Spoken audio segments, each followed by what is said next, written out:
La iglesia en Cristo es el cumplimiento de la promesa de la simiente hecha a Abraham para bendecir a todas las naciones de la tierra. Entiéndase como todas las naciones de la tierra el concepto Israel. Porque la iglesia lamentablemente ha limitado el amor de Dios solamente a los que le obedecen, es decir, a la iglesia, y a los demás los lanzan al infierno a que se quemen y que el diablo se lo lleve. Pero el amor de Dios no se limita. Y este asunto del infierno, para los que piensan y dicen, pero es lo que la Biblia enseña. Y sí es cierto, la Biblia enseña que los desobedientes van a enfrentar el infierno o el lago de fuego, como nos revela el Apocalipsis. Sin embargo, ese término infierno o lago de fuego debemos de entenderlo dentro de la simbología en el que Jesús y Juan hablan respectivamente, y en lo más profundo dentro del contexto de la Biblia completa. El infierno que nuestras congregaciones enseñan y predican es un infierno teológico y no una enseñanza bíblica.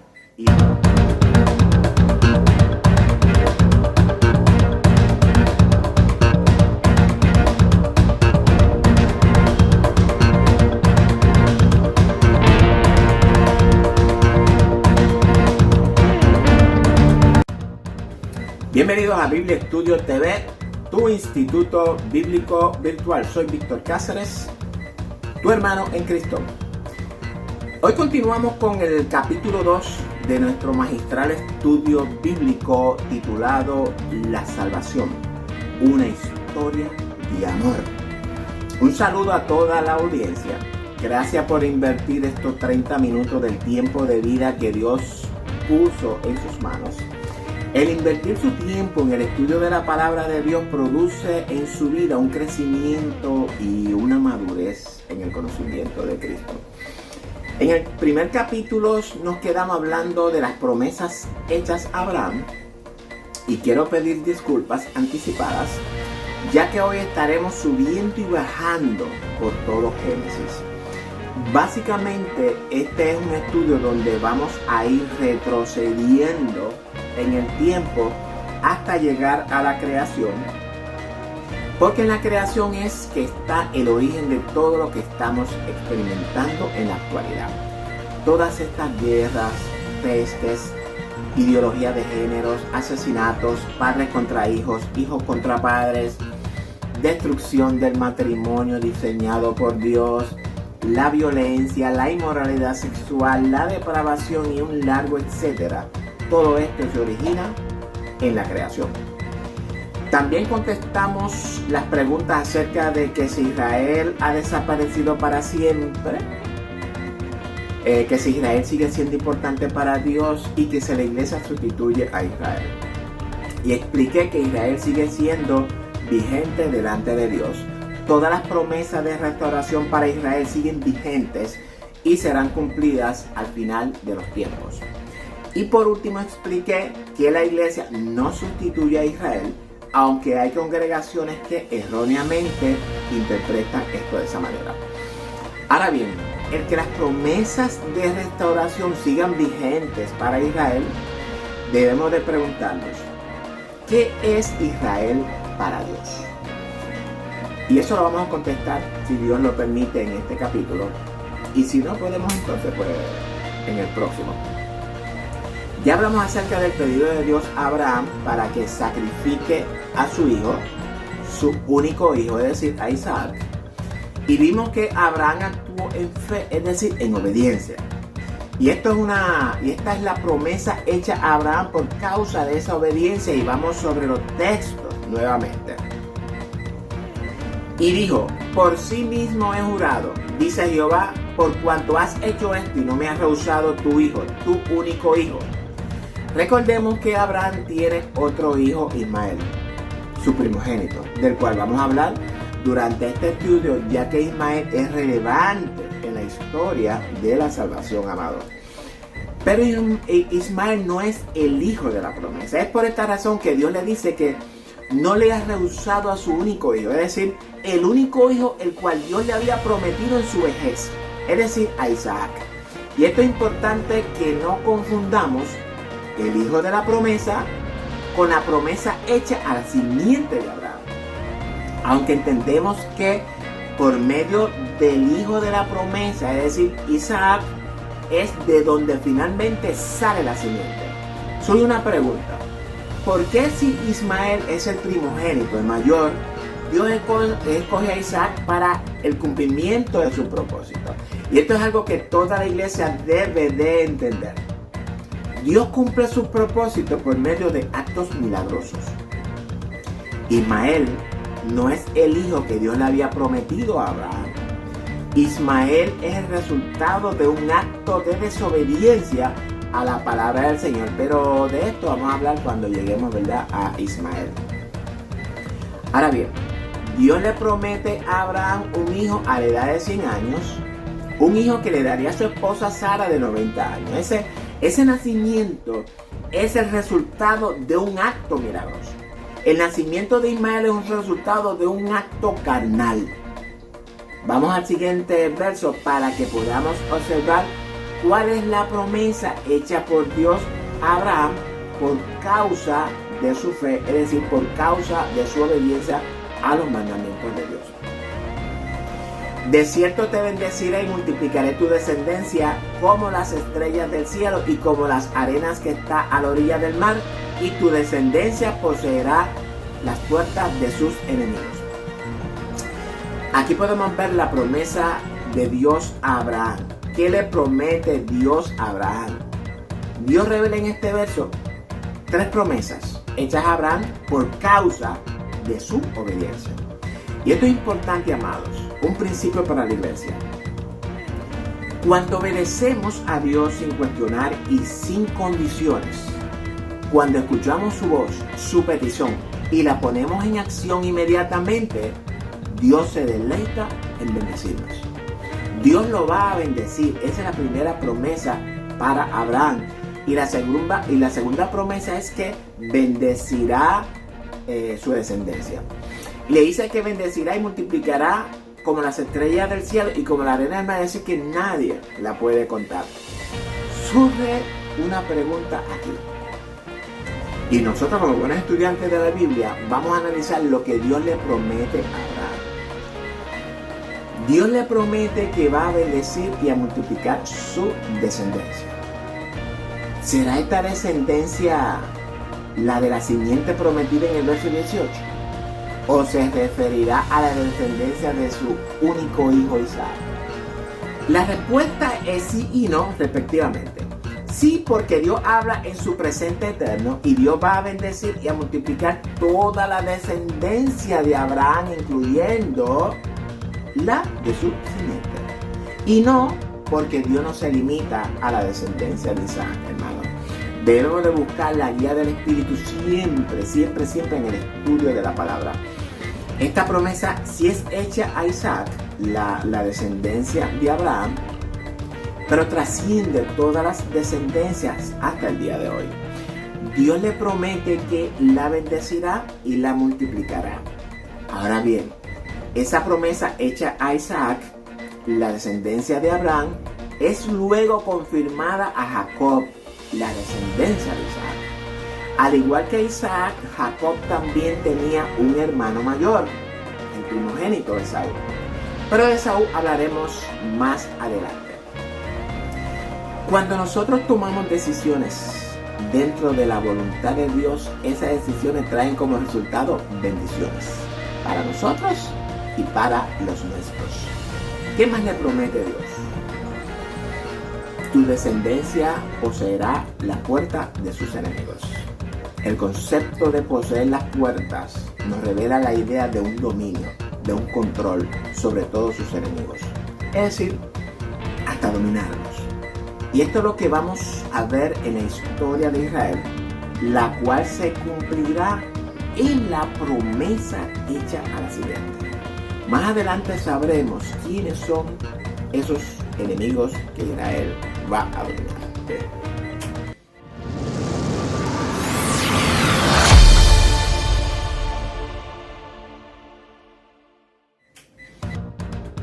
Vamos al verso 18. En tu simiente serán benditas todas las naciones de la tierra por cuanto obedeciste a mi voz. Ya hemos visto que la promesa de bendición y multiplicación de la descendencia de Abraham fue hecha a Isaac, la cual se va a cumplir con el nacimiento de Jacob. Esta es la nación que Dios va a bendecir y a multiplicar. Ahora bien, en el verso 18 encontramos una promesa para la simiente de Abraham, y esta promesa tiene como fundamento el que Abraham haya obedecido a la voz de Dios. Nuevamente aquí encontramos la bendición de Dios por obedecer su voz. Y este término, obedecer mi voz, implica que la persona ha entregado totalmente a la obediencia incondicional de todos los mandamientos de Dios. Ahora bien, la promesa de Abraham va dirigida a una simiente, es decir, a una descendencia en particular. Esa promesa recae en el unigénito Hijo de Dios. De la manera en la que Abraham no rehusó su único hijo, tampoco Dios va a rehusar entregar a su unigénito Hijo para la salvación de la humanidad. Ahora bien, esa promesa hecha a la descendencia de Abraham es progresiva, es decir, que va en aumento, no se detiene. Es una promesa que trasciende todas las generaciones hasta el retorno de Jesucristo. Promesa que se origina en Isaac, en Jacob y por último en Judá. La tribu que Dios escogió de las 12 por amor a su siervo David para conservarla y protegerla, y a Jerusalén, para poner su nombre en ella para siempre, hasta que naciera el deseado de ¿quién? De todas las naciones. Están hablando del Mesías. El Mesías es el cumplimiento de la promesa hecha a la simiente de Abraham. En el Mesías es que Dios va a confirmar el pacto con Judá y con Jerusalén. Pero sabemos que el pueblo lo rechaza, lo cambian por César. Eso es lo que vimos en los evangelios. Y Jesús entonces confirma su pacto con 12 discípulos y engendra una nueva descendencia en la simiente eterna de Dios. Nace la iglesia. En esta iglesia es que todas las naciones serán benditas. ¿Cuáles naciones? La nación de Israel, la cual está compuesta de paganos e israelitas. ¿Qué es Israel para Dios? Y quiero explicar esto con el fin de que todas las congregaciones comprendan qué es Israel para Dios. Y quiero empezar con Abraham y la circuncisión del pacto que se encuentra en Génesis 17. Perdónenme, pero que hace calor. Voy a leer, simplemente lo voy a resumir. O sea, no lo voy a leer, simplemente lo voy a resumir porque quiero simplemente explicar algo. En este momento es cuando Dios le cambia el nombre a Abraham, o mejor dicho, cambia el nombre de Abraham a Abraham. Es decir, que el cambio de el padre que significa Abraham a el padre de multitudes que significa Abraham. La letra H en el hebreo es como un plural. Lo mismo pasa con Sarai, que significa princesa. Ahora el nombre es Sara. En este caso se le elimina la I y se le añade la H. Y ahora el nombre pues significa princesa, pero luego voy a explicar esto. Y este es el pacto hecho con Abraham, el cual debería de guardarse entre Dios, Abraham y toda su descendencia. Será circuncidado todo varón de entre vosotros.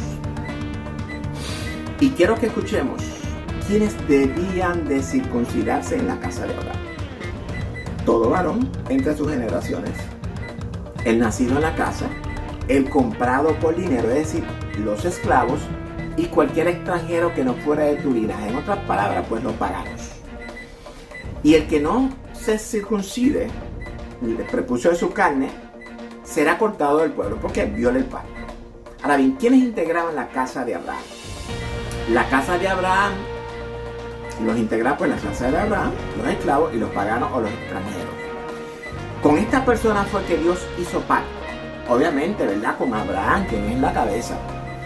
El pacto no fue hecho solamente con Abraham, sino con toda la casa. Y vamos ahora a las 12 tribus en Egipto. Cuando las 12 tribus son puestas en esclavitud por el faraón, los israelitas se mezclaron con los egipcios. Procrearon hijos. También José tuvo hijos con una egipcia. Es decir, que la noche de la Pascua, las personas que estaban dentro de las casas, las cuales estaban marcadas con la sangre del cordero en sus linteles, no eran israelitas puros. Estaban mezclados. En el Éxodo también vimos que con las tribus también salieron muchos paganos, esclavos, idólatras. En el desierto también vimos que se mezclaron con los habitantes de las ciudades. Eso también lo vimos en Jueces, en toda la historia de los reyes de Israel. Ahora bien, ¿por qué traigo esto a relucir? Porque nuestras congregaciones, siempre se les ha enseñado que Dios no quería que se mezclaran para mantener su pureza. Eso es algo falso. Es una estructura teológica. Ya vimos lo que la Biblia nos enseña. Dios nunca hizo diferencia entre ellos, amados. La razón por la cual Dios no quería que se unieran con los cananeos es otra, que eso lo vamos a explicar más adelante. Es decir, que cuando Dios habla de Israel, se refiere al conglomerado de naciones que existen en la actualidad. El Israel del Antiguo Testamento fue sombra o tipo del Israel del Nuevo Testamento. Ya esto yo lo he explicado con lujo de detalles en los estudios de los profetas. Y le voy a invitar a que los miren. En estas naciones, en las cuales Dios va a cumplir sus promesas de restauración. No en la nación actual de Israel. Ella no es la nación a quien Dios hizo la promesa en particular. El Israel de hoy forma parte del Israel a quien fue hecha la promesa de restauración. Y dice que esa simiente traerá bendición a todas las naciones de la tierra. Es decir, a toda su creación. Dios quiere bendecir a toda su creación. Ahora bien, es importante que la iglesia sea plenamente capaz de comprender la anchura, la longitud, la profundidad y la altura del amor de Cristo. Un amor que excede todo entendimiento humano. Pablo en Gálatas 3:16 revela que esa simiente es Cristo y por tanto, en esa simiente serán benditas todas las naciones de la tierra. Y la pregunta es, ¿en qué manera va a bendecir a todas las naciones de la tierra? La respuesta es sencilla, jóvenes. Por medio de la iglesia. Ya lo dije anteriormente. Y perdónenme si repito algunas cosas. Pero es necesario que la iglesia crezca en el conocimiento de Cristo. Alguien dijo que repetir las cosas es bueno para mantenernos enfocados. Bueno, la iglesia en Cristo es el cumplimiento de la promesa de la simiente hecha a Abraham para bendecir a todas las naciones de la tierra. Entiéndase como todas las naciones de la tierra el concepto Israel. Porque la iglesia lamentablemente ha limitado el amor de Dios solamente a los que le obedecen, es decir, a la iglesia, y a los demás los lanzan al infierno a que se quemen y que el diablo se los lleve. Pero el amor de Dios no se limita. Y este asunto del infierno, para los que piensan y dicen, pero es lo que la Biblia enseña. Y sí es cierto, la Biblia enseña que los desobedientes van a enfrentar el infierno o el lago de fuego, como nos revela el Apocalipsis. Sin embargo, ese término infierno o lago de fuego debemos de entenderlo dentro de la simbología en el que Jesús y Juan hablan respectivamente. Y en lo más profundo, dentro del contexto de la Biblia completa. El infierno que nuestras congregaciones enseñan y predican es un infierno teológico y no una enseñanza bíblica. Y nuevamente me perdonan los teólogos. Y esto que voy a decir, y la palabra de Dios es bien clara en esto. Y tengo la responsabilidad de enseñarles a redefinir términos bíblicos que lamentablemente tenemos unas definiciones equivocadas en cuanto a estos términos o conceptos. Y esto que voy a decir, considérelo un principio. Siempre que existe una mala definición, cometeremos una mala acción a pesar de nuestra buena intención. Y esto pasa en muchos de nosotros. Vamos a redefinir el término o el concepto del infierno o del lago de fuego conforme a como Cristo y los profetas lo definieron. No ahora, sino durante el estudio. Vamos a buscar otro texto que se encuentra más adelante en el capítulo 46:13. Dijo: yo soy Dios, el Dios de tu padre, no temas de descender a Egipto, porque allí yo haré de ti una gran nación. ¿A quién le habla Dios aquí? Pues le habla a Jacob, descendiente de Isaac. Y aunque no voy a entrar en el contexto, tampoco voy a hablar de su hermano gemelo Esaú, del cual también vamos a escudriñar en este estudio, ya que él, al igual que Ismael, Esaú tiene un rol protagónico en esta historia. Sino que me voy a enfocar en la promesa que Dios le hace a Jacob, una promesa progresiva o extensiva. Quiero que pongamos el enfoque en una gran nación. Perdón, esto hace calor.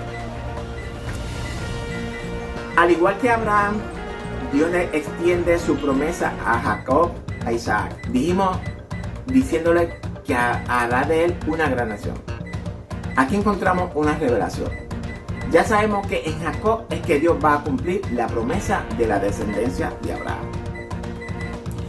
La gran nación, ¿verdad?, que Dios bendecirá y multiplicará como las estrellas y como la arena del mar. ¿Dónde dice Dios a Jacob que va a hacer de él una gran nación? El texto nos revela que en Egipto. Surge otra pregunta. ¿Por qué escoge Dios a Egipto? ¿Qué particularidad tiene Egipto que no tienen las tierras? ¿Qué representa Egipto en la Biblia? Egipto representa la esclavitud y el pecado. ¿Qué le había revelado Dios a Abraham en cuanto a su descendencia? Leamos Génesis 15, 13, 14. Entonces Jehová dijo a Abraham: ten por cierto que tu descendencia morará en tierra ajena y será esclava allí y será oprimida 400 años. Mas también a la nación a la cual servirán juzgaré yo, y después de esto saldrán con gran riqueza. ¿A qué tierra ajena se refiere Dios? ¿Qué nos revela el texto? Todos sabemos que se refiere a Egipto. Y les anticipa, ¿verdad? Y Dios le anticipa que serán esclavos en ella 400 años. Es decir, que Dios les revela a sus siervos el futuro de su descendencia. Serán esclavos, pero dice que saldrán con ella con riqueza. Y que Él juzgará a esa nación. Ahora bien, esta revelación de Dios a su siervo Abraham tiene un doble cumplimiento. El primer cumplimiento lo vamos a ver a lo largo de este estudio en la historia de Israel. Pero sigue la pregunta en la mesa. ¿Por qué Egipto? La nación de Egipto es la descendencia de Cam. En particular, la descendencia de Misraim, que es Egipto. Y usted preguntará, ¿por qué traes genealogías? Bueno, sucede que sin las genealogías nunca podremos saber por qué o de qué Dios nos quiere salvar. Es importante que la iglesia sepa quién es Egipto, o más bien de quién es descendiente Egipto, a qué simiente pertenece. Egipto es el primer imperio que la Biblia registra en la historia. Existen dos razones por las que Dios escoge a Egipto. La primera razón es por la esclavitud y su pecado. Cuando el ser humano no siente opresión, la aflicción y la esclavitud en su vida, no se acuerda de Dios. Este pueblo debía ser sometido a pruebas. No voy ahora a entrar en la historia de José al detalle, pero voy a mencionar unos puntos importantes. En su momento hablaremos pues de la historia de José en Egipto y cómo Dios se glorificó en él por su fidelidad y obediencia. El plan de Dios se origina en José, como todos sabemos. Las aflicciones de José en Egipto tenían un propósito redentor para su pueblo y, aunque usted no lo crea, también para Egipto. El que el copero se haya olvidado de José era propósito divino primero. No era el sueño del copero con el cual Dios se iba a glorificar. Era con el sueño de Faraón. Si el copero se acuerda y José salía libre, ¿a dónde usted cree que iría José? De vuelta a su padre. Pero esa no era la voluntad de Dios para José ni para Jacob. Jacob llega a Egipto, José lo recibe, los ubica en la tierra de Gosén, la mejor tierra de Egipto. Dios siempre escogerá lo mejor para sus hijos. Ahora bien, la pregunta es, ¿por qué tenían que ser esclavizados? Porque era parte del plan divino.